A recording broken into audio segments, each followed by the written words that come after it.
A 14 de agosto de 1385, o numeroso exército de Dom Juan I de Castela prepara-se, sem o saber, para ser chacinado pelos cerca de 5.000 a 10.000 homens do exército português comandado por Nuno Álvares Pereira. O ataque à posição portuguesa nas imediações de Aljubarrota será rápido, mas terá resultados devastadores no lado castelhano e preservará a independência do país face a Castela. Yo creo que el factor decisivo, que el factor que contribuyó de manera decisiva a la derrota castellana fue la precipitación. Eu acho que em São Jorge morreu a fina flor da cavalaria castelhana. A ocupação do trono de Portugal pelo rei de Castela acabava por ser uma questão absolutamente essencial para o equilíbrio europeu.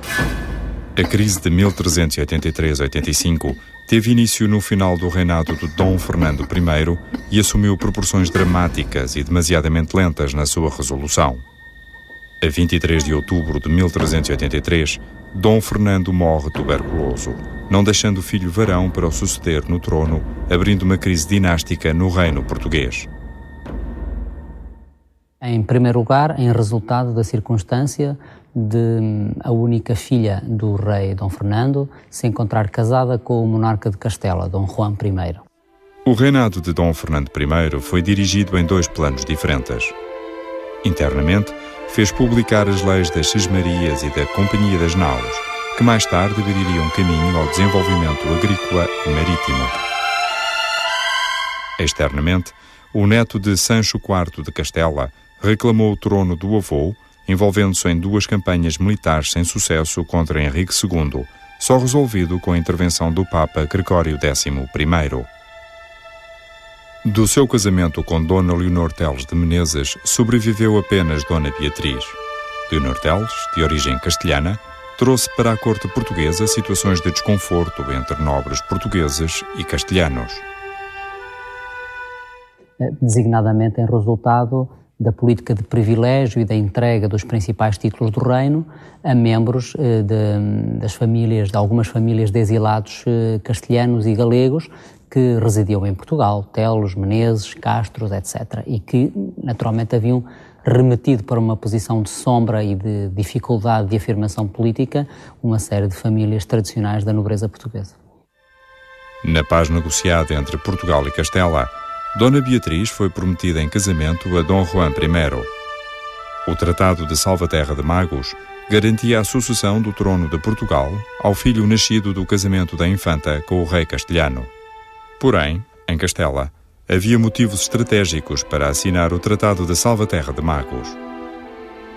Hay que pensar que el primer rey Trastámara, Enrique II, había concebido un plan para establecer relaciones matrimoniales entre la Casa de Trastámara, la Casa Real de Castilla, con el resto de las casas reinantes en los otros reinos peninsulares. En ese proyecto, lo que pretendía Enrique II es que en una segunda generación los reyes de todas las casas peninsulares fueran trastámaras, pero en una segunda generación.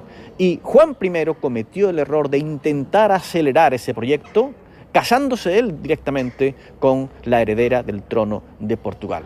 De facto, nos termos do Tratado de Salvaterra de Magos, a coroa de Portugal passaria a Juan I de Castela, em virtude do seu casamento com Dona Beatriz, filha única de Fernando I.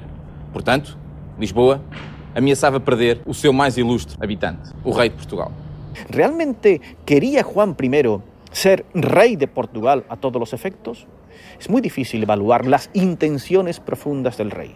Pero en todo caso sí está claro que su actuación política permitió que en Portugal sus actuaciones, su política, se interpretara como un intento de anexión. E não era só Lisboa que estava preocupada com esta perspectiva. Outros concelhos, ricos e influentes, em especial o Porto, também lhes assustava muito a ideia de perderem a sua influência política no quadro de uma monarquia muito mais vasta. De facto, Porto e Lisboa seriam apenas mais duas cidades importantes num reino que incluiria também Sevilha, Toledo, Burgos, Valladolid, os portos bascos, os portos galegos. Mas Dom Juan I mantinha a exigência do trono para a sua esposa. Surgem então dois novos pretendentes: Dom João de Castro, filho de Pedro e Inês, e Dom João, mestre de Avis. a solução política será resolvida por um dos três partidos em contenda. O primeiro é naturalmente o partido de Leonor Teles, de sua filha Beatriz e de seu genro Dom Juan I. É o partido daqueles que defendem a manutenção do status quo, porque é uma situação de privilégio que desejam manter. Depois o partido que se congrega em torno do mestre Davis, e que é um partido constituído fundamentalmente por filhos segundos ou por filhos bastardos, sem grande possibilidade de afirmação na cena política portuguesa. É um partido de alguma forma aventureiro, digamos assim, e que procura uma movimentação, uma mudança radical na política portuguesa, porque só dessa mudança poderia resultar algum benefício para eles. E, finalmente, um partido que se fala menos, mas que é fundamental também, que é o partido que é representado pelos que propõem a candidatura do infante Dom João de Castro, filho de Dom Pedro e de Dona Inês, ao trono português. Portanto, partido composto por membros de famílias que não se revêem em nenhum dos dois anteriores. Este conflito dará origem a um ambiente de hostilidade vivido em Lisboa, que teve o seu pico em dezembro de 1383, com o assassinato do bispo de Lisboa, partidário de Castela, e quando um grupo de conspiradores, apoiantes do mestre de Avis, assassina o conde Andeiro, aliado da rainha Dona Leonor Teles, regente do reino. Este é morto numa jogada que podemos dizer palaciana, pelos partidários do mestre de Avis. No entanto, este acontecimento também ocorre a coberto de uma manifestação popular sabiamente orquestrada por um antigo alto funcionário de Fernando I. Com este ato, o mestre torna-se no guia dos que lutavam pela manutenção da independência. Chama para seu lado Nuno Álvares Pereira e juntos viriam a conquistar alguns dos castelos apoiantes de Dom Juan I. Alrededor de Lisboa, él dominaba una serie de villas y de castillos que eran fieles, donde había partidarios suyos, partidarios de Juan I.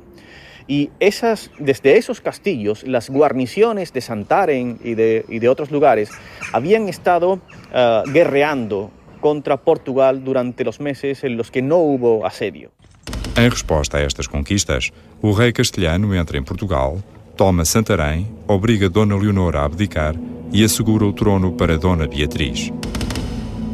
O exército castelhano defronta-se pela primeira vez em abril de 1384 com a resistência portuguesa comandada por Nuno Álvares Pereira e sofre a primeira derrota na Batalha de Atoleiros. Mesmo assim, Juan I ruma a Lisboa e cerca a capital.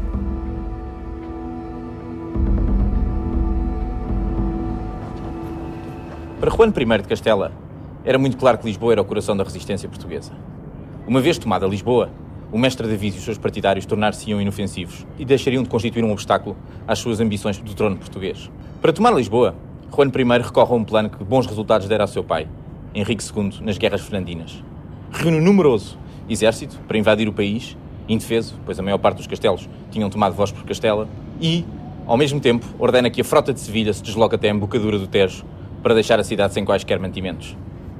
Eu creio que Juan I intentaba llevar a término aquello que había iniciado un año antes. Es decir, él pensaba que tenía muchas posibilidades de tomar Lisboa y de acabar con la revuelta y, por tanto, de imponer su regencia en Portugal. Él tenía motivos militares, pensaba que tenía razones militares que apoyaban su idea. O grande fracasso militar de 1384 teve que ver com o insucesso do longo cerco a Lisboa. Mas é preciso ver que esse insucesso se ficou a dever essencialmente à eclosão de um surto de doença, de peste, no Arraial Castelhano.